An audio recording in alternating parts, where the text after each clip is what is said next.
Assalamualaikum warahmatullahi wabarakatuh. Salam dan bahagia. Bapak dan Ibu guru penggerak, perkenalkan nama saya Abdullah Mujib.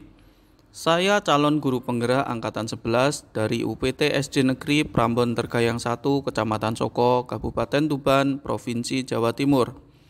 Pada video kali ini saya akan memaparkan aksi nyata pada modul 1.1 Filosofi Ki Hajar Dewantara. Perasaan selama melakukan perubahan di kelas. Pendidikan guru penggerak merupakan hal yang baru bagi saya, sehingga pada awal mengikutinya perlu adanya adaptasi dan penyesuaian. Namun, seiring berjalannya waktu, perlahan-lahan saya menemukan wawasan dan pengetahuan baru yang tidak jarang pengetahuan baru tersebut ternyata bertolak belakang dengan apa yang selama ini saya pahami dan terapkan di kelas. Selama ini pembelajaran yang saya lakukan di kelas ternyata masih berpusat pada guru, teacher center, dan belum berpihak pada murid. Selain itu, saya masih menganggap murid sebagai objek pembelajaran sehingga pembelajaran yang saya lakukan di kelas kurang menggali potensi siswa secara maksimal. Selain itu, proses pembelajaran yang saya terapkan tidak terlalu banyak memberikan kesempatan kepada siswa untuk berkreasi dan berinovasi sesuai minat dan bakat yang mereka miliki. Dengan mengikuti ruang kolaborasi virtual bersama CGP yang lain, saya banyak mendapat masukan dan pengalaman tentang praktik pembelajaran yang dilaksanakan oleh teman-teman CGP yang sesuai dengan pemikiran Ki Hajar Dewantara tentang pendidikan. Ide atau gagasan yang timbul sepanjang proses perubahan.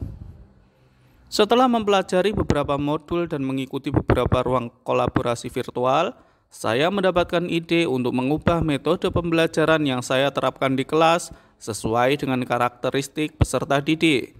Selain itu, saya juga lebih mengutamakan pembelajaran yang berpusat pada peserta didik dengan memberikan kesempatan seluas-luasnya kepada mereka untuk berkreasi dan berinovasi sesuai minat dan bakat mereka. Selanjutnya, saya melakukan penilaian tidak hanya berfokus pada pengetahuan pedagogik saja, tapi saya melakukan penilaian dalam proses pembelajaran secara keseluruhan. Pembelajaran dan pengalaman dalam bentuk catatan praktik baik.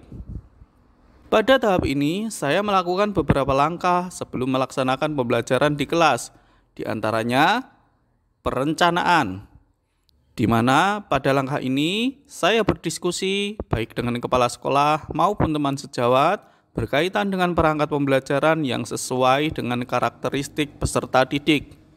Pelaksanaan. Pada langkah ini, saya mengawali pembelajaran dengan mengucapkan salam, mengajak berdoa, dan menyapa kondisi peserta didik.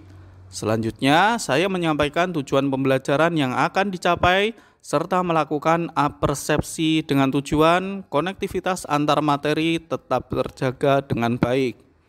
Pada kegiatan inti pembelajaran, saya membentuk beberapa kelompok untuk menggali informasi tentang materi yang akan kita pelajari. Setiap kelompok bebas mencari informasi dari berbagai sumber, seperti buku paket, majalah perpustakaan, maupun buku-buku bacaan yang relevan yang dapat mereka temukan di perpustakaan.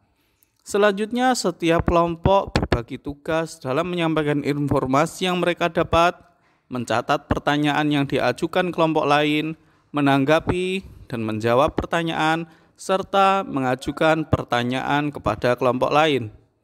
Pada akhir pembelajaran, saya memberikan penguatan terhadap informasi yang mereka dapatkan, serta mengajak murid untuk merefleksikan materi pelajaran dengan kehidupan keseharian mereka di rumah maupun di sekolah.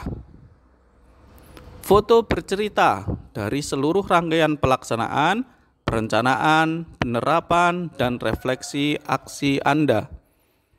Dari seluruh rangkaian kegiatan pembelajaran yang saya laksanakan di kelas, refleksi yang saya lakukan adalah mengidentifikasi kekurangan dan tantangan selama pelaksanaan pembelajaran. Setelah itu, saya mencari solusi yang tepat untuk diterapkan pada pembelajaran selanjutnya. Di antara tantangan dan kekurangan yang saya temukan selama proses pembelajaran adalah 1. Masih ada beberapa murid yang kurang aktif, baik dalam pencarian informasi maupun dalam kegiatan diskusi. 2. Masih adanya murid yang malu saat menyampaikan presentasinya di depan kelas. Dari permasalahan tersebut, solusi yang dapat saya terapkan adalah: 1. Bagi anak yang kurang aktif dalam kelompok, saya akan melakukan bimbingan secara personal terkait bagaimana tugas dan tanggung jawabnya ketika berada dalam sebuah kelompok. 2. Untuk murid yang masih ragu dan malu dalam presentasi, saya akan memotivasi mereka serta mendorong mereka untuk meningkatkan kepercayaan dirinya sehingga ke depan tidak lagi ragu dan malu ketika menyampaikan presentasi di depan kelas. Demikian video yang dapat saya sampaikan. Semoga bermanfaat. Salam dan bahagia. Wassalamualaikum warahmatullahi wabarakatuh.